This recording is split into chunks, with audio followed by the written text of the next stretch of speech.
I feel honored to be here. I mean, it's always a great pleasure to come back to NUS and speak to people who are going to embark on this wonderful journey that I undertook. I think a long time back now, about 15 years back. So I'll in this session, I'm going to share a lot about my experiences here and also what I learned during my journey. I did a lot of mistakes as well, but I learned along the way. So I'll be sharing a lot of my experiences, and of course, as Jessica mentioned, that towards the end we'll have some time for question and answers. So if you have any questions you want to ask, please feel free to ask them. So let me share my presentation. I've prepared a short presentation as well. So let me share my slides with you. So I hope my slides are visible to everyone. Great, thank you. So first of all, we have to session. So there was some discussion going on, and some of the questions were pretty insightful in terms of people know what PhD is all about. When I joined PhD, I knew what PhD is all about, but I discovered a lot more during the program, right? So one of the things that I would really like to start with is, what is PhD? What are you getting into? What are you trying to get into? That's something very important for all of us to know. So PhD, I see it is very different from other academic degrees. We have been studying in different courses, in different universities, in different colleges. This degree is not really an academic degree. It's not an end of a course. We are not striving to complete a master's or a bachelor's or an MBA. It's a very different course. It is basically, for me, it's a beginning of an academic journey. So PhD is it's a way which teaches you how you think about life in a different way, how you think about the things that you see in a very different way. So you are looking at very simple things after this, and you think about the implications it can have. So you learn to philosophize, you learn to think more deeply. That's what you do in a PhD program. So it's a complete change of an outlook. And during the 4 or 3 or 5 years that you have during the program, this is what you do along with your supervisor. You are basically learning about how to see things in a different perspective, right? So this is embarking on a new, it's not really an end of an academic degree. It's the beginning of an entire new life. So in the PhD program, in US and in other research universities, we see that it is pretty structured. It's a structured program, although in PhD itself is very unstructured, and I'll talk about it. But there are some distinct stages in PhD programs in most of the schools in the US. And we have, the first stage is what I call as pre-qualifying stage. You have a qualifying exam after, after you do take your basic courses. You have the, after the qualifying exam, you are thrust into your real dissertation work, right? So you go into your real dissertation work, but then you are also, you are overwhelmed by job search and, many other things that, come across. So it's a stage which is evolving, but it is also a lot of confusion and also a lot of anxiety which goes on. So we really need to understand, what it is all about. If we plan for it right from the start, what we are getting into, our journey will be much smoother. In fact, not only smoother, it will be very exciting. So that's what I'm going to talk about. And in this discussion, I'm going to talk about how we can undertake this journey. What are the different things? And I've tried to list out the 7 most important things that I felt were important. If somebody had advised me earlier, probably my journey would have been smoother. Of course, it was very smooth already, but it would have been smoother. So that's the reason why I'm trying to share these insights with you. So these insights I'm sharing in the form of 7 mantras or 7 things that you should do or not do. So first mantra, play the game by its rules. So you have to learn that PhD is very different. I've been talking about it, that PhD is very different from other degrees. So the rules are also very different. You have to publish in different journals. You have to present in different conferences. You have to learn to work with your supervisor. The supervisor is not going to tell you a lot of things. He or she will guide you, serve as your friend, philosopher, and guide in different things. But you have to, first of all, take the initiative and know what the rules are, right? So which journals, which conferences, which, what are the different skills that you need to acquire. Not all courses will be taught to you, but you have to be on the lookout for, different skills that you need, latest research that is happening. So you have to learn the rules of the game, right? So that is the first thing that you need to really focus on. what are the rules by which I need to play this game of PhD. The second most important mantra for me was self-discipline. And here it is a sea change from what we have been experiencing in academic degree programs. We are told that this is the course you need to finish, you need to do this, you have to have an exam after this. This is not so in PhD. You have to set your own targets. You have to decide that what are the things you want to do, what are the research topics you want to, I mean, of course, your supervisor is there to guide you, but you have to, at the end of the day, it's your dissertation. You have to choose your research topic. You have to be disciplined in terms of time. You cannot be really choosing your research topic for the first 3 years. You cannot do that. You have to really be quick also in deciding your targets.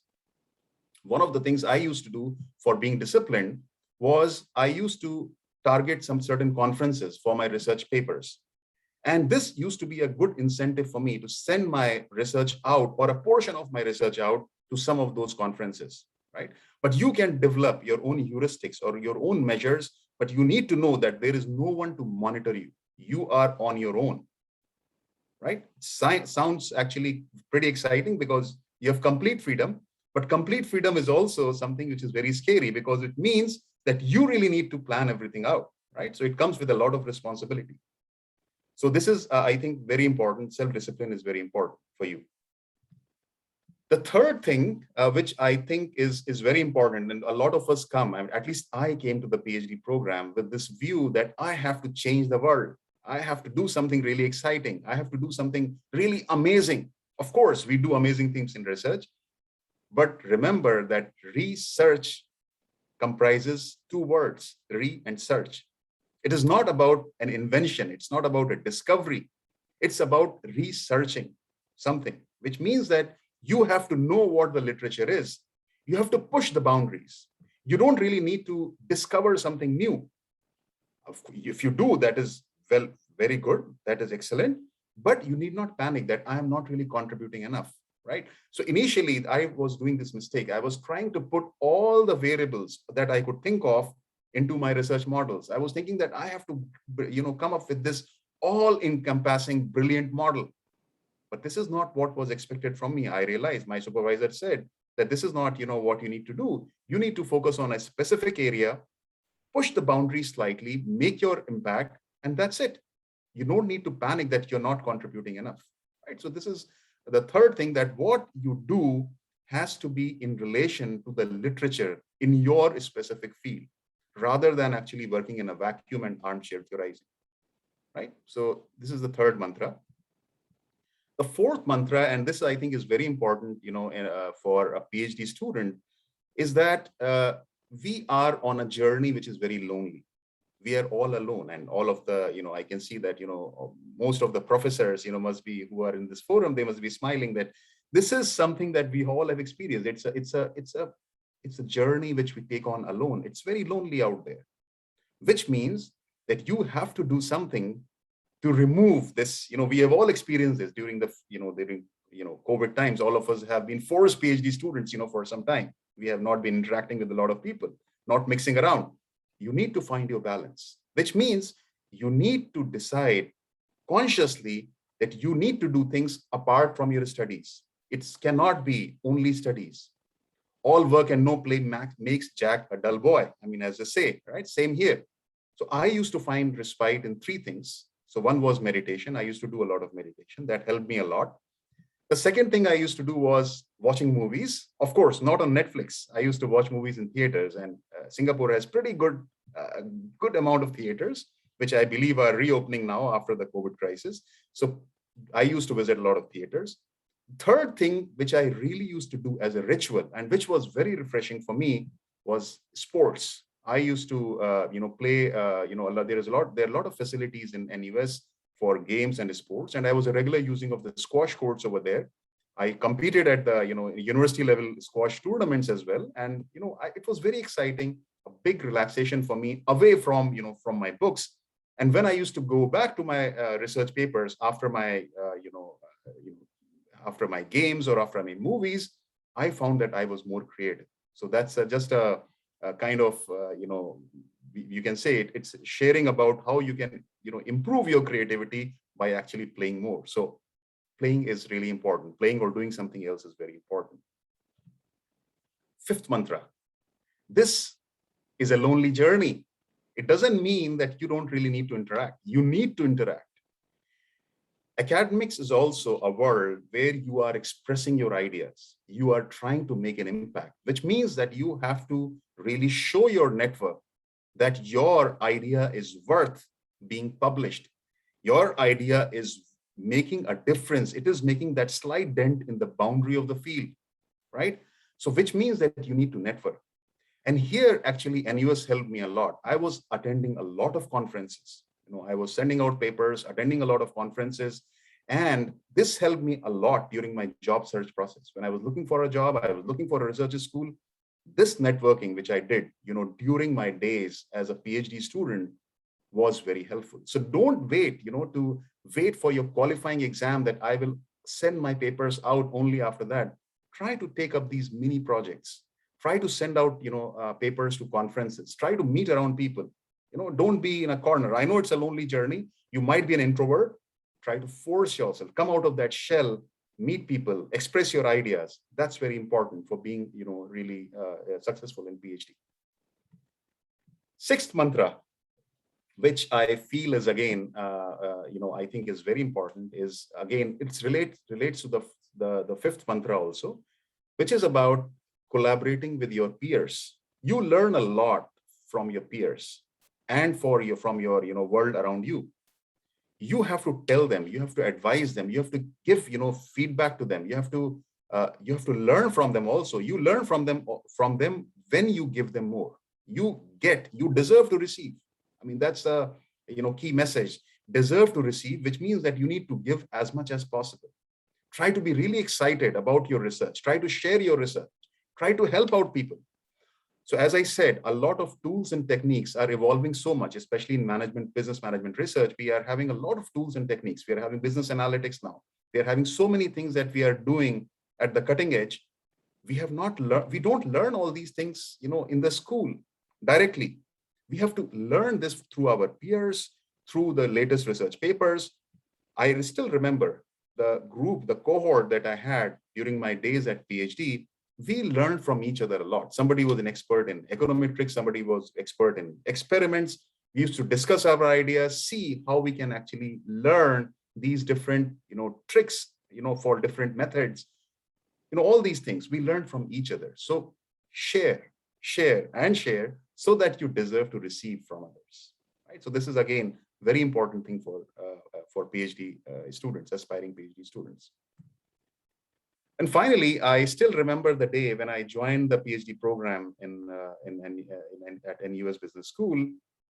And during my orientation session, I still distinctly remember that the professor who was in charge of the PhD program, he asked me, which university do you want to go? Where do you see yourself in the next, he didn't ask me which universities, but in an open forum, where do you see yourself in the next 5 years or 6 years?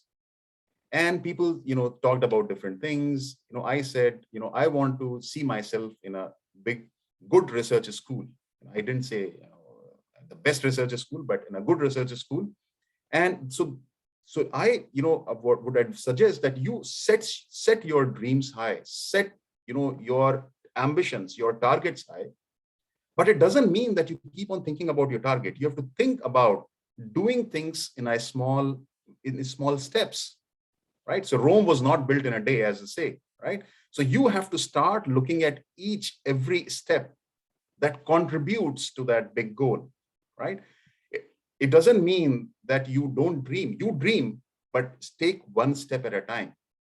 So I've seen some people, what people do is that they start looking at the, big goal and they just dream about it. So dreaming is good, but you also have to take those small, minute, tiny micro steps in that direction, right?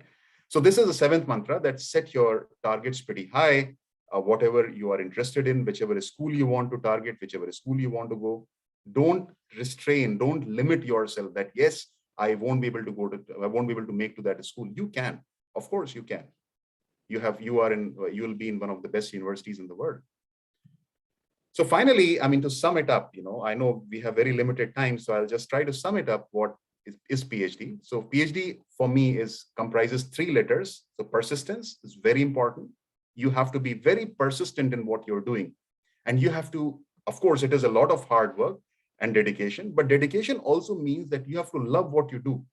I mean, I'm so happy that I'm in the profession, which is my hobby, right? So it's like pursuing my hobby in which you're getting paid for your hobby. So it's, I think, one of the best professions, but it requires during the PhD days and even on your onward journey, you require a lot of persistence, hard work, and dedication. Right. So this is it kind of sums up my understanding of the PhD program. And of course, just to end it, I would like to, I was visiting a place recently which had this train engine where I was the only passenger on the train and I was the driver of the train also. Of course, I didn't drive it for real, but in the PhD journey, you'll be the only passenger in your train and you'll have to drive it skillfully. So that's it from my side, and I'll be very happy to take any questions that you have or anything you want to discuss with me. Thank you very much.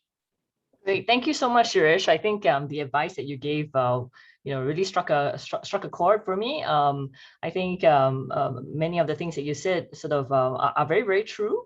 Both as you embark on your PhD, as well as in the early days in academia in particular.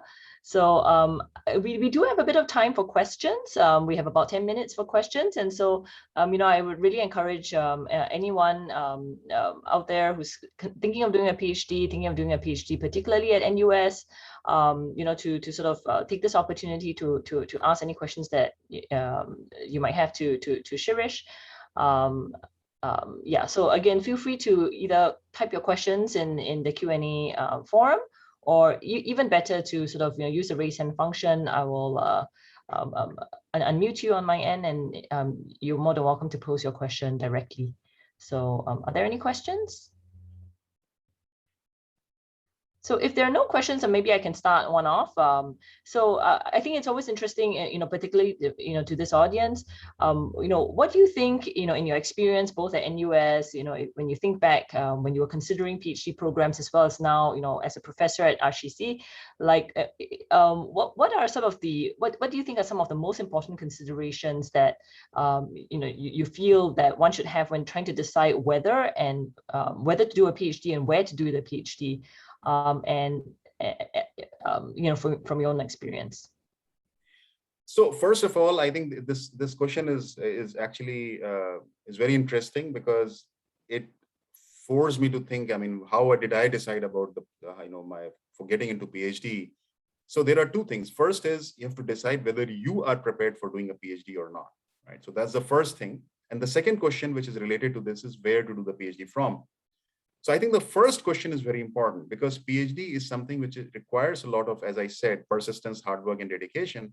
So you have to be prepared, to know that you are getting into a change in your outlook, a change in the way you think about things, right? So some of the people, some of the, candidates that, come to different schools, they think that it is a normal, degree. So it is not so. So we have to be, that is the first step, that we need to be prepared.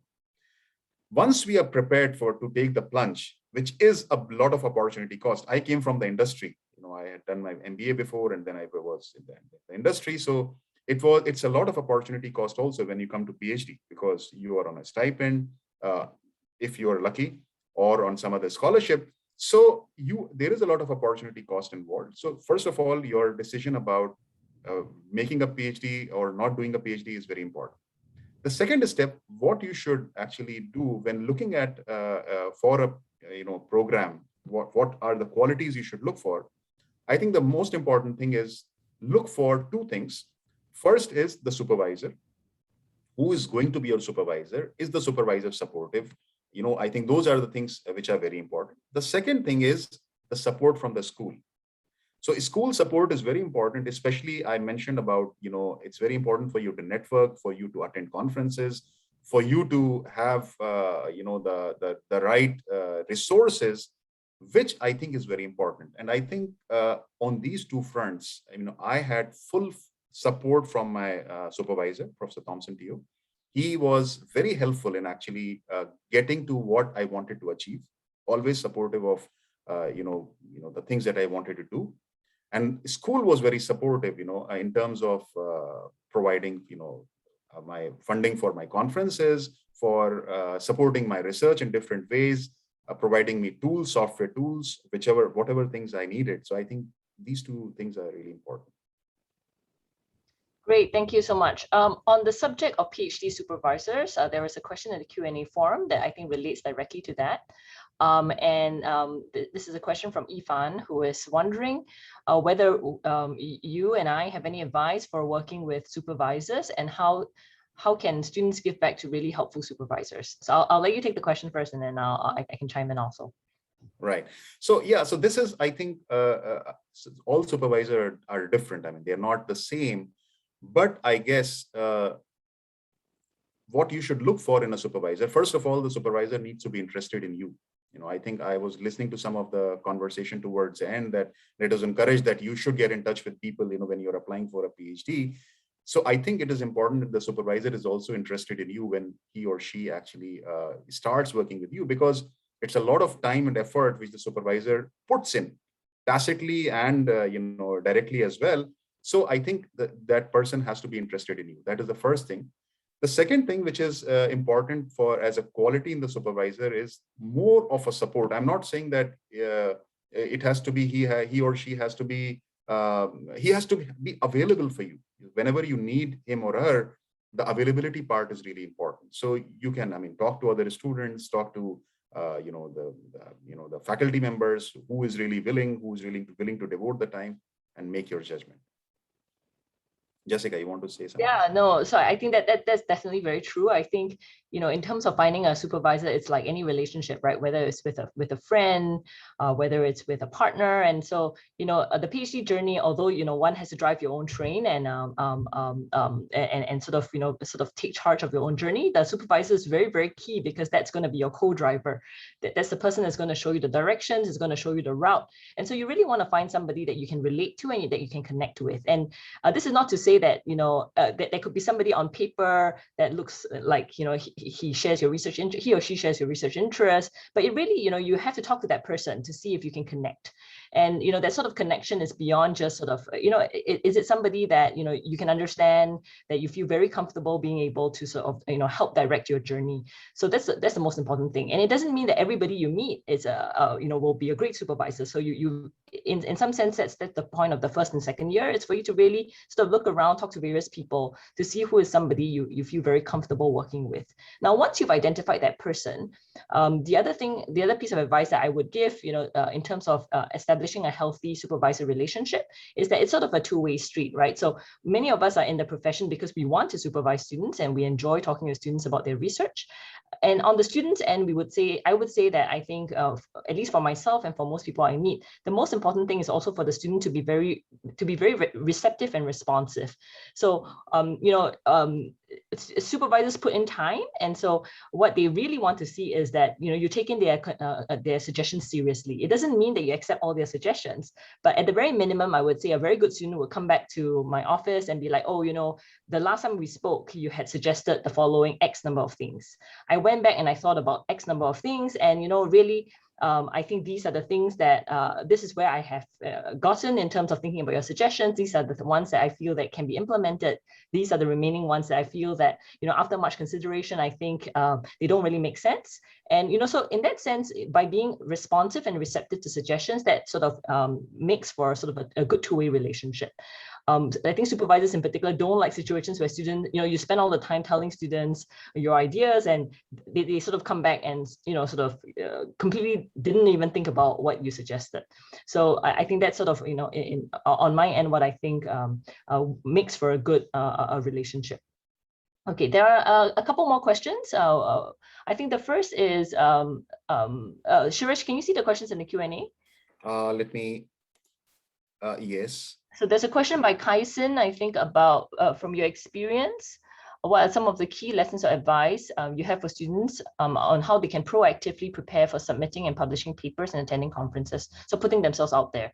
So any advice on how they can best go about doing this? So I guess, so the important thing, I mean, so there are two reasons why you go to conferences. First is feedback on papers. Definitely you go there for that. But the second more important thing for attending conferences is to network.